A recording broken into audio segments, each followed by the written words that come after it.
Como viver hoje a vida cristã vitoriosa que nós temos nesse mundo que estamos vivendo? Um mundo que caminha para um totalitarismo, um mundo que caminha para um governo único, um mundo que já está nos perseguindo mais do que no passado, e a possibilidade é aumentar a perseguição, a opressão aos cristãos. A palavra do Senhor nos mostra como podemos viver essa vida abundante, vitoriosa. Lá no livro de Daniel, eles também estavam diante de um governo assim, um governo totalitário, um governo único, um governo que era um tipo de anticristo. Nabucodonosor dominava todos os governos, todos os impérios. E a primeira coisa que eles fizeram lá com Daniel e seus amigos nesse tipo de governo foi mudar o nome deles, porque queriam mudar a identidade. Mudou o nome, mas a identidade não, porque eles continuaram seguindo a palavra de Deus, servindo a Deus. E também é assim hoje, eles querem mudar nosso nome, a nossa identidade. Daniel, o significado do Senhor é meu juiz, mudaram para Beltesazar, que é Bel protege sua vida, um ídolo. Ananias, Jeová e Clemente mudaram para Sadraque, que é decreto do Deus Lua. Misael, que é quem é igual a Deus, mudaram para Mesaque, que é Deus da Lua. E Azarias, que é Jeová fortalece, mudaram para Abidnego, que é servo do Nebo, que foi servo de Nebuzaradã, que foi um capitão oficial do rei Nabucodonosor.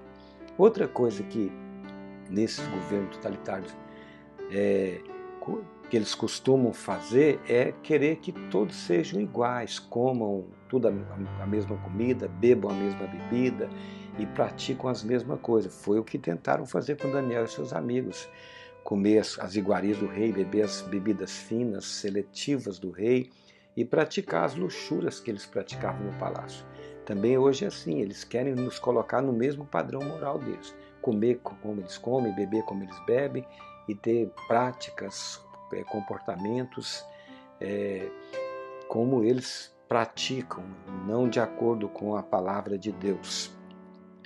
E no capítulo 2 nós vemos que Daniel revelou aquele sonho, né, e interpretou, que Nabucodonosor teve, que havia uma estátua que apenas a cabeça era de ouro, que representava o Nabucodonosor. As outras partes, outros materiais, outros impérios, e também ali tinha o reino milenar do Senhor, a pedra cortada sem auxílio de mãos humanas, representando o reino de Jesus, que despedaçou aquela estátua e se tornou uma montanha que encheu a terra.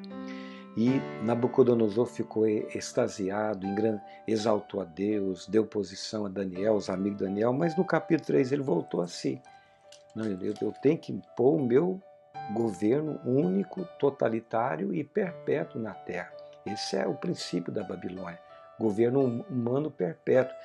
E ele faz uma estátua toda de ouro. Ele não aceita só ele ser um reino, um império passageiro, não, toda de ouro. E ele chama ali todos os seus oficiais, magistrados, juízes, governadores, enfim, todos eles, e o povo, havia instrumentistas, músicos, tocaram, celebraram o louvor babilônico, um arauto anunciando, uma voz anunciando, a única voz, não havia muitas vozes, noticiando uma só, e quem não prostrasse diante da estátua seria lançado na fornalha de fogo ardente. E todos ali praticamente fizeram isso, né? Obedeceram ao rei. Mas no versículo 8, alguns caldeus disseram: ó rei, vive eternamente, porque esse é o sonho dele, viver eternamente, governar eternamente. Tem aí uns 3 judeus que não obedeceram o seu decreto. Ele ficou irado, mandou chamá-los. No versículo 15, eles estão diante do rei, o rei fala: ó, se vocês estiverem dispostos, eu vou dar uma chance. Os músicos, os instrumentistas vão tocar de novo, vai ter o louvor, vocês prostram, adoram a estátua, vocês não são lançados na fornalha de fogo ardente. Se vocês não fizerem, vocês serão. E aí no versículo final do versículo 15 ele fala: e quem é o Deus que vos poderá livrar das minhas mãos? Eles responderam: ó Deus, ó Nabucodonosor, não necessitamos te responder. O nosso Deus que servimos pode nos livrar.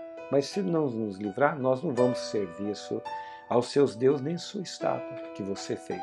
Aí ele ficou mais irado, seu semblante mudou e ele mandou amarrá-los, atá-los, chamou os seus dos seus exércitos mais poderosos, no versículo 20, e mandou aquecer a fornalha 7 vezes e lançou Sadraque, Mesaque e Abednego na fornalha de fogo ardente. Era tão intenso o fogo que aqueles poderosos morreram imediatamente. Mas no versículo 24, o rei vê a cena dentro da fornalha e levanta espantado, porque ele vê os 3 homens soltos, não estavam mais atados, passeando no meio do fogo, e havia um quarto lá que era semelhante, como ele afirma aqui, e o quarto era semelhante ao Filho dos Deuses. Aleluia! Foi uma teofania, uma pré-encarnação da pessoa do Senhor Jesus Cristo. A palavra que um dia viria estava lá. A palavra que Sadraque, Mesaque e Abednego seguia, amava, estava lá para protegê-los do fogo. O Senhor tem poder, autoridade sobre o fogo, sobre a morte, e eles não morreram naquela fornalha. E aí o rei fala para eles saírem. Eles saíram. No versículo 27, fala que ao sair os governadores, conselheiros, aquelas pessoas viram que o fogo não teve poder algum sobre o corpo dos 3 homens. Nem foram chamuscados os cabelos da sua cabeça, nem os seus mantos se mudaram, nem cheiro de fogo passaram sobre eles. Aí Nabucodonosor exaltou a Deus, bem dizer o nome do Senhor, falou bem de Sadraque, Mesaque e Abednego, prometeu, deu posição para eles, fez decreto para que Deus fosse, de Sadraque, Mesaque e Abednego, fosse exaltado. Mas enfim, no capítulo 4 ele volta a ser aquele tipo de anticristo, né? Volta a desobedecer a Deus, não aceitar a vontade de Deus, a palavra de Deus. Mas o que fez esses homens vencerem? Sadraque, Mesaque e Abednego.